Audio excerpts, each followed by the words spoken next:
The day was perfect, a spring afternoon in a quiet suburb outside Tokyo, where the air shimmered with the scent of cherry blossoms and the promise of new beginnings. Cherry blossoms drifted down like pink snow, carpeting the path to a small chapel where May and Daniel's union was about to unfold. May, radiant in a white kimono, and Daniel, composed in a dark suit, looked every bit the fairy tale couple. Two worlds blending tradition and modernity. Their vows were unlike any other, words of love and trust. But then Daniel introduced something new, the cherry blossom vow. It was more than a promise. It was a prenuptial clause they crafted together, inspired by the fleeting beauty of cherry blossoms, symbolizing both transparency and the impermanence of trust. Guests smiled, thinking it progressive, a modern twist on tradition. Few noticed the shadow that flickered behind Daniel's words. May repeated the vow, her voice steady but her heart racing, believing in a partnership built on perfect honesty. For May, the vow was a symbol, a way to stay connected, to never let secrets take root. She saw it as a promise of unity, not suspicion. The ceremony ended in a flurry of petals, applause, and cheers, the air thick with celebration and hope. The reception sparkled with laughter and heartfelt speeches about their bright future, everyone toasting to love and innovation. Daniel, a tech executive, and May, a graphic designer, seemed the perfect modern couple, creative, ambitious, and in sync. But beneath the surface, their life was built on a clause, a promise of transparency that hinted at a lack of trust. The cherry blossom vow, meant to symbolize fleeting beauty and honesty, would soon turn their home into a prison and their love into a carefully staged performance. The clause was called the Accountability and Transparency Provision, a title that sounded both official and reassuring. As part of their prenuptial agreement, Daniel presented it with genuine enthusiasm, describing it as a modern way to strengthen their bond. The provision was designed to future-proof their marriage against digital temptations, like secret messages, hidden social media profiles, or private online purchases. They agreed to share access to all digital accounts, including emails, social media, and even cloud storage, ensuring that nothing was hidden and every message or post could be seen by both. Daniel explained that true accountability meant openness, like always being able to see each other's calendars or sharing receipts for big purchases. It was framed as the ultimate partnership, eliminating jealousy and suspicion before they could take root. For safety, they also agreed to share real-time GPS locations, so each would always know the other's whereabouts, whether commuting, traveling, or just running errands. Daniel made surveillance sound like care, insisting that knowing each other's locations was a way to protect and support one another, not to control. Cameras were installed in common areas for security, with footage accessible remotely to both of them. Another layer of transparency, Daniel said, to keep their home safe and honest. May hesitated, feeling the measures were invasive, but Daniel was persuasive, reminding her of couples who drifted apart because of secrets. He insisted it was about equality. He would share all his information too, from passwords to location, so neither would ever feel left out or suspicious. Believing in a lifetime of trust, May signed, never realizing that in the name of accountability, she was also signing away her freedom and privacy. At first, the system was a novelty, something fun, almost like a game. Daniel and May would laugh as they set up their smart home, marveling at how technology could bring them closer together. They shared passwords, locations, and even silly voice commands, believing it was all part of building trust. They checked each other's locations, feeling a sense of connection and safety. It was reassuring to know where the other was, a digital thread tying them together throughout the day. But slowly, the tone shifted. Daniel began to use his access not for connection, but for questioning. He'd ask why May took a different route home, or who she was with at a certain time. The shared access, once a symbol of trust, became a tool for interrogation. Every notification, every alert became a reason for suspicion. Daniel changed the camera passwords, insisting it was for their safety. But May noticed she could no longer log in as easily. The sense of partnership began to fade. Daniel's life became increasingly opaque, his actions hidden behind new layers of digital locks. Meanwhile, May's world was laid bare, her every move visible, her privacy dissolving. The promise of transparency, once comforting, twisted into a mechanism of control. May felt watched, not cherished. GPS tracking, meant for safety, became a way to monitor her every step. Shared accounts, once a gesture of unity, turned into a ledger for inspection. May lived in a glass house, her side always illuminated, always visible. Daniel, meanwhile, remained in the shadows, unseen and unaccountable. The vow that was meant to unite them, to build a life of openness and trust, was now driving them apart. Each day, the distance between promise and prison growing wider. Surveillance expanded beyond common areas. New cameras appeared, each with a security explanation. May's world closed in, her home a web of lenses. Daniel used the clause to silence her discomfort. The legal document became a tool of intimidation. Digital monitoring was relentless, questioning her every move. May self-censored, performing for an audience of one. The pressure was immense, her life a constant audit. The promise of care became a demand for perfection. May felt trapped, her every action scrutinized. She began documenting her fears, a silent cry for help. Isolation grew, her home a fortress of solitude. May's connections with the outside world dwindled, each call a reminder of her surveillance. The psychological toll was heavy, her sense of self eroding under constant watch. Surveillance hollowed May's inner world, turning her thoughts into echoes that never found a voice. Every moment was shadowed by the knowledge that she was never truly alone. At gatherings, May withdrew into herself, her laughter stifled, her words measured. She lived with the constant fear that Daniel might be listening, her every sentence weighed for hidden meaning. Friends noticed the change, her once bright spirit now dimmed, her presence a shadow of what it had been. May longed to confide in them, but the risk was too great. The truth remained locked inside. Isolation crept in, subtle and relentless. Daniel encouraged her to focus on their relationship, but his attention felt more like surveillance than love.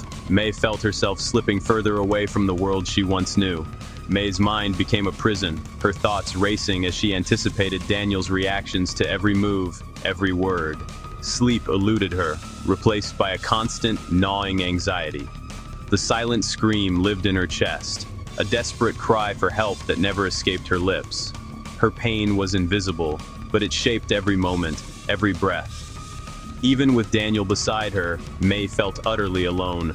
The space between them was filled with unspoken fears and the weight of secrets. She tried to leave, reaching for freedom, but the ever-watchful eyes of the surveillance system stopped her. Every exit was guarded, every attempt at escape recorded. The system had done its job, trapping May not just physically, but psychologically. Her silent scream echoed in the spaces between them, unheard and unacknowledged, leaving both May and Daniel isolated in their own ways. The end came quietly, cloaked in the relentless drizzle of a rainy Tuesday. The world outside seemed to echo the tension brewing inside their home. What began as a simple disagreement over groceries quickly spiraled out of control. Years of silent resentment and unspoken fears erupted, each word sharper than the last. May, her voice trembling with anger and exhaustion, finally let go. She screamed that the house felt like a prison. Every corner watched, every move scrutinized.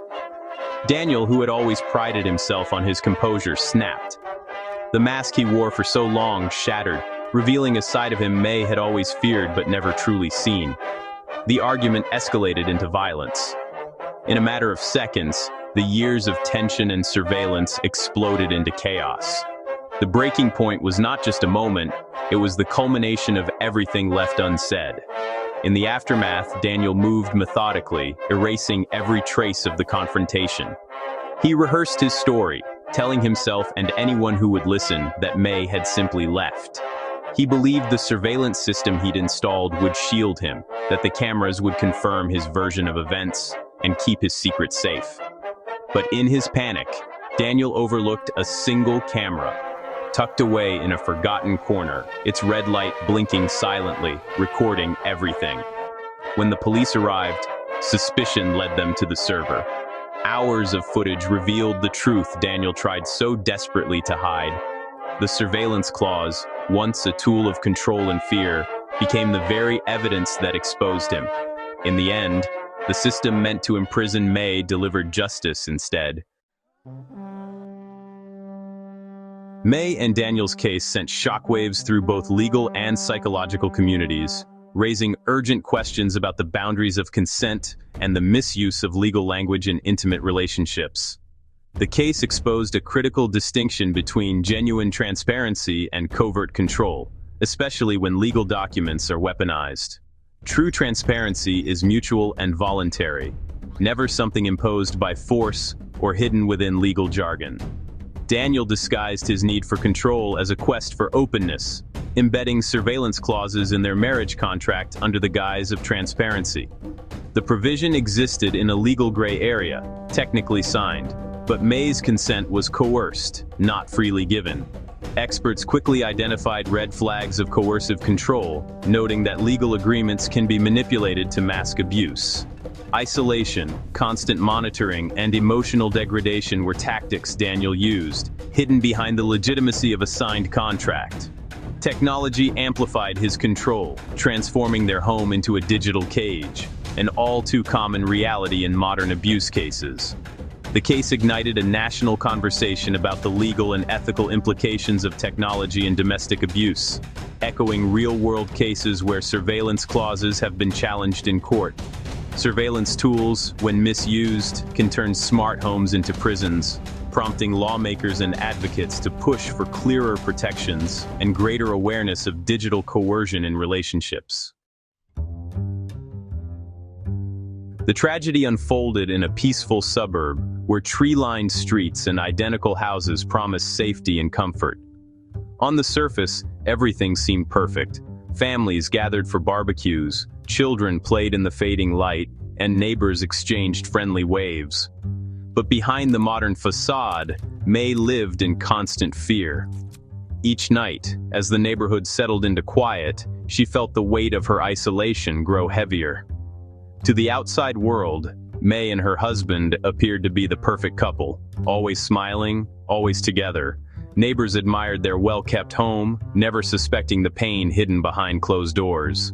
The suburban dream, with its white picket fences and manicured lawns, masked the reality of abuse. The contrast between appearance and reality was stark. What looked like a sanctuary was, for May, a cage. Trapped by the expectations of her environment, May felt unable to reach out. She worried about what the neighbors would think, and feared that no one would believe her story. The suburb's silence allowed abuse to thrive. Behind every closed door, there could be secrets no one dares to speak of. Technology, meant to protect, can become a tool for control. May's husband monitored her every move, using smart home devices to track her within her own home. The line between a smart home and a prison is thin. For May, every room was watched, every action scrutinized. May's story reminds us that threats can grow within our homes, hidden by the very walls meant to keep us safe. The suburban facade is not always what it seems. May's story is more than a cautionary tale. It's a wake-up call for anyone entering a relationship. Her experience teaches us that love should never come with conditions that undermine your freedom or dignity. Legal documents in relationships should protect both partners, not serve as tools for control or surveillance. Always read the fine print, and never feel pressured to agree to terms that make you uncomfortable. If you feel uneasy about invasive clauses or demands for constant access, take it seriously. Discomfort is your intuition warning you. Listen to it. Real love is not measured by access to passwords, tracking locations, or monitoring each other's every move. It is built on trust, not surveillance. A healthy relationship is a safe space, one where both people feel secure, respected, and free to be themselves.